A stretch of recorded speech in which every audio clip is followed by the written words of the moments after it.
only on this subject for your ideas of the boycott. I've got a good idea because I know the legal system and how these airports are set up and how they're doing this through color of law. If Max Keiser's got an idea, he's welcome to tell us. Do we go after the stock peddlers of this? Do we go after the companies? Do people sue Chertoff, who makes money off this, running around promoting it? What do we do? Then we're going to look at the economy and take your phone calls and get into government-run health care. Max Keiser, continuing.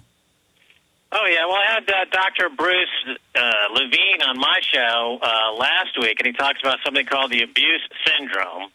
And what this means, basically, is that as people sit back and watch their government sexually humiliate them in public, without any recourse, without anyone doing anything, it creates a feedback loop of continued depression and a feeling of helplessness.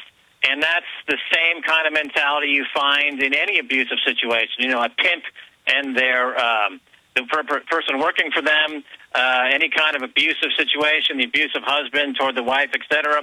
So as these things are played out in the media and people see that the government is involved in sexual abuse of minors on a wholesale level to satisfy some sick sexual tendencies. Again, from paragraph 4 of this Naomi Wolf article, she says the sexualization of torture from the top in Washington basically turned Abu Ghraib and Guantanamo Bay into an organized sex crime ring in which the trafficked sex slaves were U.S.-held prisoners. So that was the U.S. getting a taste. And notice, Max, we're all on the same page. I said all this in the first hour, hadn't heard what you had to say, hadn't read Naomi Wolf's article. Mike Rivero hadn't heard what I had to say. He said the exact same thing, the Stockholm Syndrome.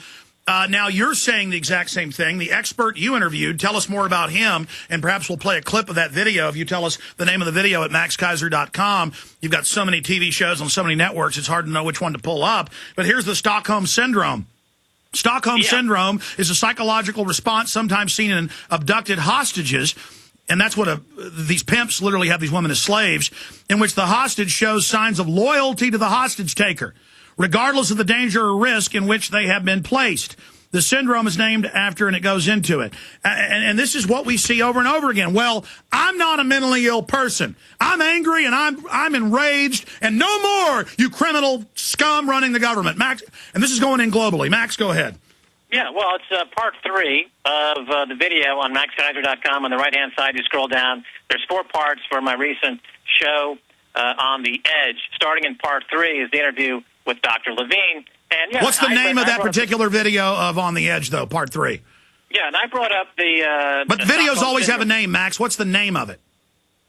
Well, if you just go, it's On the Edge part 3, I think. It's on my maxkeiser.com site. Okay, they found it. We're going to play that clip before you leave us. Go ahead.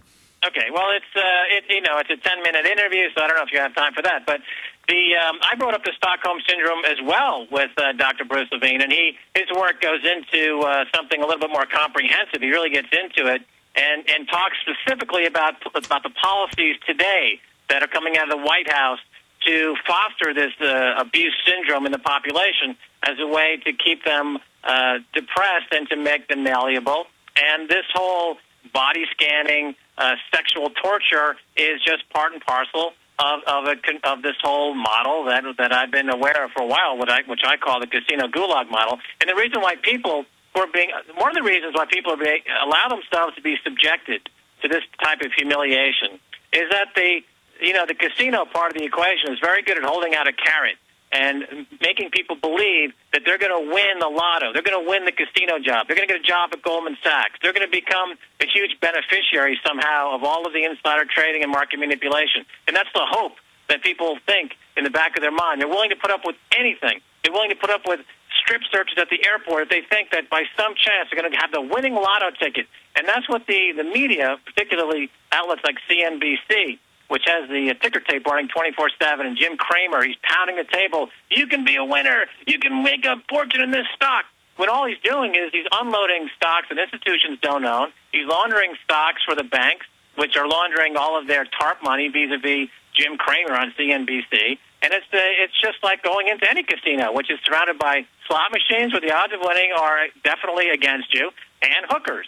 You know, it's a casino, but it doesn't have, unfortunately, in this casino gulag mile in America, the food is not cheap and the housing is not cheap. That's the big difference. Continue. Well, I think that I'll put something on the table here for you to consider, which is that the country that was the first into the meat grinder of this huge globalized syndicated fraud, it was Iceland.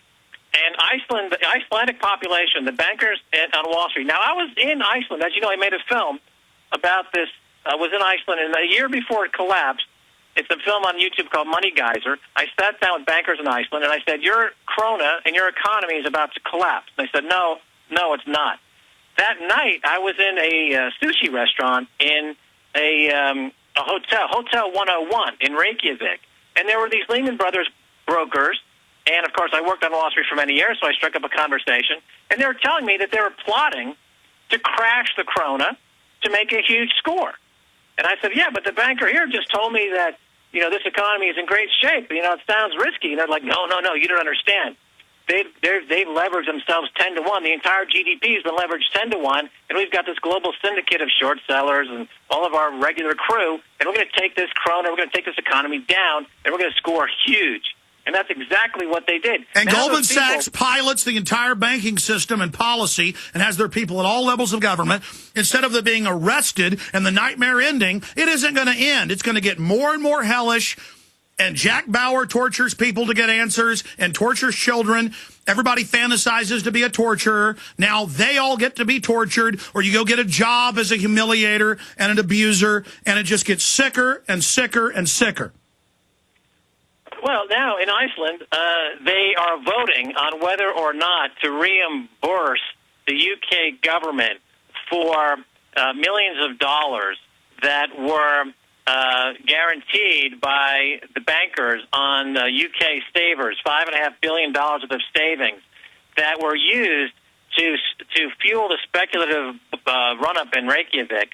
And now the UK government classified Iceland as a terrorist for not paying back, for not allowing the citizens to be forced to pay back the speculative money that was lost by the bankers. And now they want the citizens to fork over billions of dollars for restitution to the bankers and the speculators. And if they don't do that, they're threatening all kinds of draconian measures and destitution in Iceland. And the people have been out there rioting in the streets because they're being forced to ride in the streets because the bankers are putting them out of their homes. Let me stop you. This is so key. They've been rioting for more than 10 months, taking over government buildings, a very highly educated, low crime rate, some of the most professional people in the world. They have been rioting for coming up on a year. And I remember seeing that at least 8 months ago in the London Guardian, like it was normal that Brown used anti-terror legislation to seize the bank accounts of Icelanders that had their money in British banks inside Iceland and without. So for those that want to know, just like the Homeland Security documents that we got that we leaked last year say the real threat to Homeland Security is conservatives, libertarians, anti-war people, gun owners, veterans. This whole thing is to rob your bank account. Max Keiser. Well, on that front, there was a great piece in ZeroHedge.com website about a little legislation that was just sneaked in a couple of weeks ago, which now makes it possible for the banks to declare that they are not going to honor money market funds, that they can seize money market funds at any time for any reason.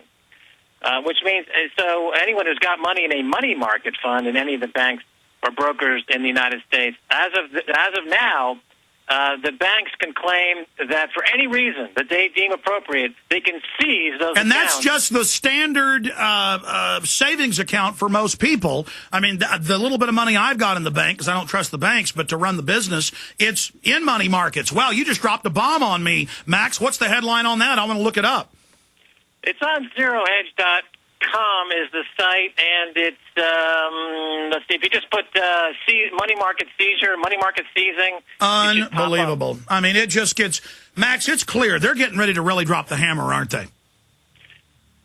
Well, again, it's just you have to understand the model, the business model. You know, I'm primarily a stockbroker and a businessman. You know, I look at this from the money side of the equation.